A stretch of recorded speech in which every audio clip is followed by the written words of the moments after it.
Hi. டெராஃபார்மில் இன்றைக்கி இருக்கிற main commands and all other கமாண்ட்ஸ்லாம் எப்படி ஒர்க் ஆகுதுன்னு பார்க்கலாம். ஃபஸ்ட் கமாண்ட் வந்துட்டு init. ஸோ initனா என்ன உங்களுக்கு பார்த்தீங்கன்னா, நீங்கள் அதிலே போட்டிருக்கு prepare your working directory for other commands. நீங்கள் டெராஃபார்ம்னு வந்துட்டாலே ஃபஸ்ட்டு ஸ்டார்ட் பண்ணுறப்ப initகிட்ட தான் ஸ்டார்ட் பண்ணணும்.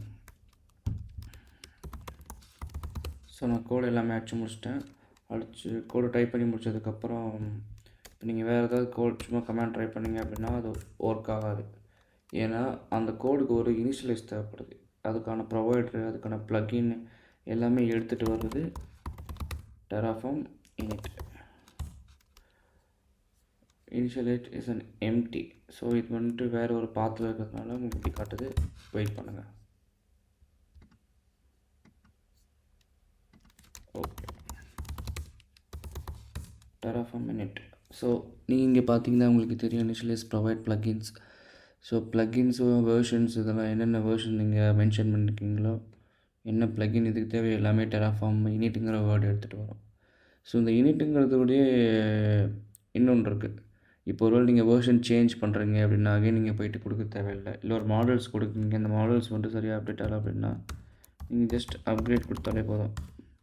ஸோ உங்களுக்கு வந்துட்டு இந்த init அப்கிரேட்லேருந்து இதாகிடும்.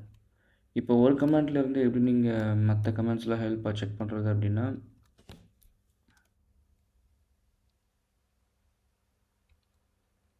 ஓகே இது அப்கிரேட் ஆகிடுச்சு வேர்ஷன்ஸ்லேருந்து. ஸோ இப்போ நீங்கள் இங்கே பார்த்தீங்கன்னா டெராஃபார்ம் கெட்டுன்னு கொடுத்துட்டீங்க அப்படின்னா இது மாடல்ஸ் வந்துட்டு எடுத்துகிட்டு வந்துடும். நீங்கள் பார்த்தீங்கன்னா இன்ஸ்டாலர் அப்கிரேட் ரிமோட் டெராஃபார்ம் மாடல்ஸுன்ட்டு இருக்குங்களா. ஸோ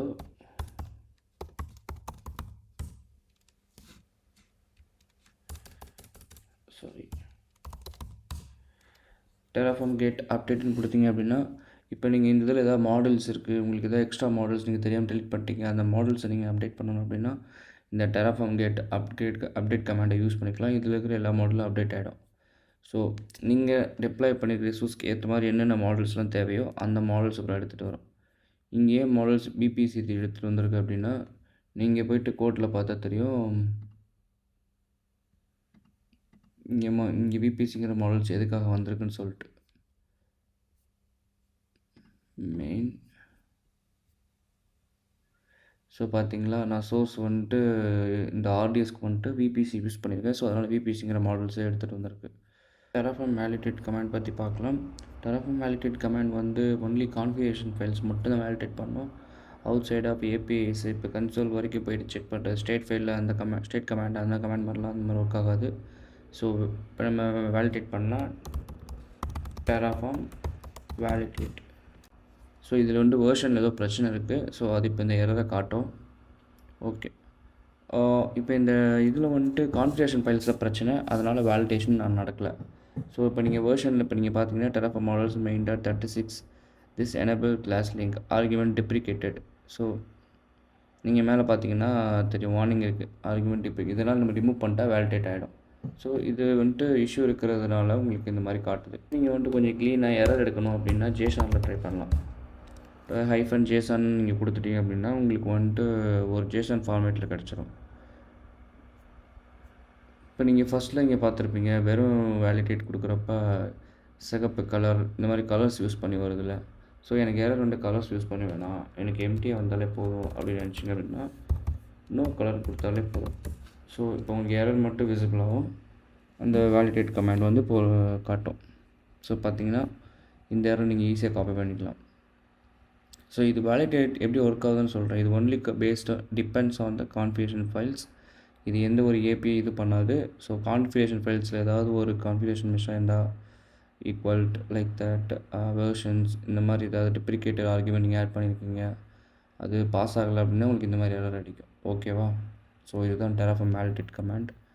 அடுத்து வந்துட்டு ஸோ நீங்கள் அடுத்து பார்த்தீங்கன்னா கரெக்ஷன்ஸ் எல்லாம் ரிமூவ் பண்ணிட்டேன். கரெக்ஷன்ஸ் எல்லாம் பண்ணியாச்சு.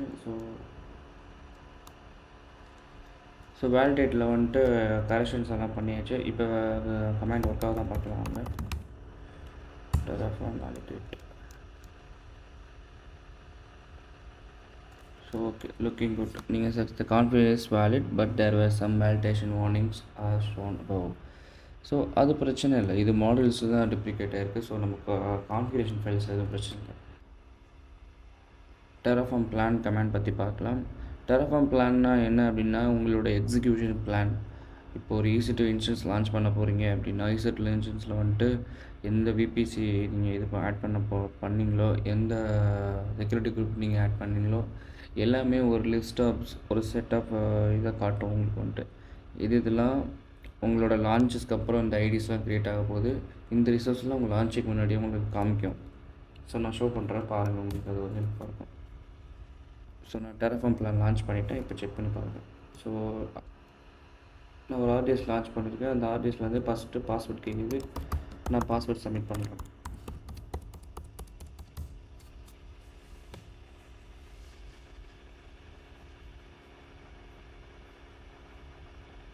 ஓகே, இப்போ இந்த பாஸ்வேர்டு ஒர்க் ஆன உடனேவும் இந்தந்த ரிசோர்ஸ்லாம் க்ரியேட் ஆக போகுது அப்படின்னு உங்களுக்கு காட்டுது, பார்த்தீங்களா, ஸ்டார்டிங்கில் இருந்துட்டு.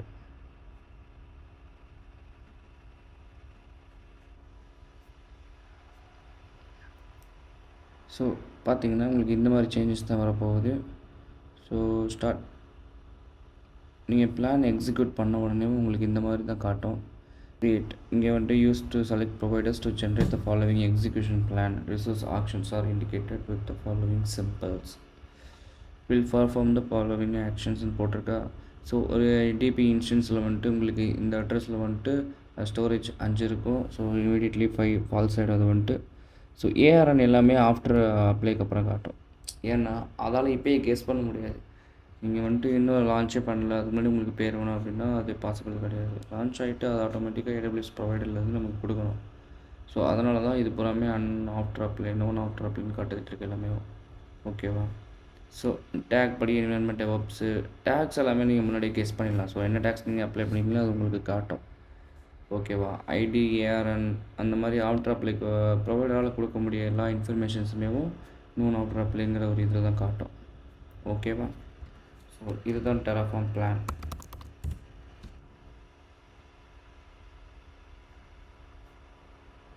டெராஃபார்ம் அப்ளைனா ஒன்றும் இல்லைங்க. இப்போ நான் பிளான் பண்ணல, இது அப்படியே எக்ஸிக்யூட் பண்ணுறது தான் அப்ளை. நீங்கள் அப்ளைன்னு கொடுத்துட்டீங்க அப்படின்னா உங்களுக்கு வந்து ஒரு ப்ராம்ப்ட் காட்டும். இது வந்துட்டு நான் சப்மிட் பண்ணவா வேணாமா அப்படின்னு சொல்லிட்டு. ஸோ டெராஃபார்ம் அப்ளை, நீங்கள் டெராஃபார்ம் அப்ளை கொடுத்தோன்னே உங்களுக்கு அதே கான்ஃபிகரேஷன்ஸில் உங்களுக்கு மறுபடியும் பாஸ்வேர்ட் செட் பண்ண சொல்லும். நீங்கள் செட் பண்ண உடனே உங்களுக்கு வந்துட்டு ஒரு ப்ராம்ப்ட் காட்டும். இதை நான் வந்துட்டு கன்சோலில் அப்டேட்டை பண்ணட்டா அப்படின்னு சொல்லிட்டு இது கேட்கும். ஒயின்னு கொடுத்து எஸ்ன்னு கொடுத்து அக்செப்ட் பண்ணிட்டீங்க அப்படின்னா இந்த சேஞ்சஸ் போகாமல் கன்சோலில் வந்துட்டு க்ரியேட் ஆக வேண்டிய ரிசோர்ஸ்லாம் க்ரியேட் ஆகும். ஸோ நீங்கள் எஸ்ன்னு கொடுத்துட்டீங்க அப்படின்னா இந்த ரிசோர்ஸ் எல்லாமே க்ரியேட் ஆகிடும். RDS க்ரியேட் ஆகிடும், எல்லாமே VPSல செக்யூரிட்டி குரூப்ஸ் எல்லாமே க்ரியேட் ஆகிடும். ஓகேவா? நான் இங்கே எஸ்ன்னு கொடுக்க போகிறது இல்லை, ஏன்னா இதை நான் ஆல்ரெடி அப்ளை பண்ணி வச்சுருக்கேன்.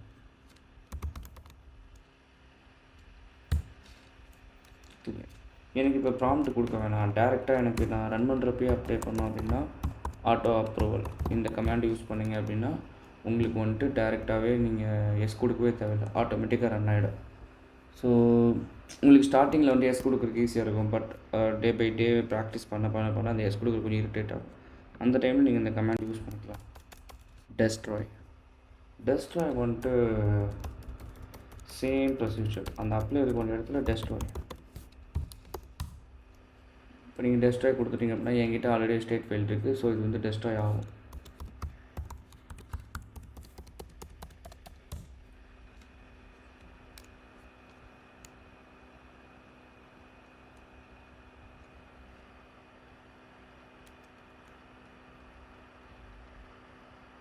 ஸோ நான் இப்போ எஸ்ன்னு ப்ராம்ப்ட் பண்ணிட்டேன் அப்படின்னா RDS host name, RDS port, RDS user name இதுதான் அவுட்புட்டு. ஸோ இந்த அவுட்புட்டில் எல்லாமே அவுட்புட்டு ரிசோர்ஸ் என்னென்ன க்ரியேட் ஆச்சு எல்லாமே டெஸ்ட்ராய் ஆகிடும். டெஸ்ட்ராய் ஆன உடனேவும் இந்த ஸ்டேட் ஃபைலும் ஸ்டேட் ஃபைல் பேக்கப்பும் போயிடும் இங்கேருந்து.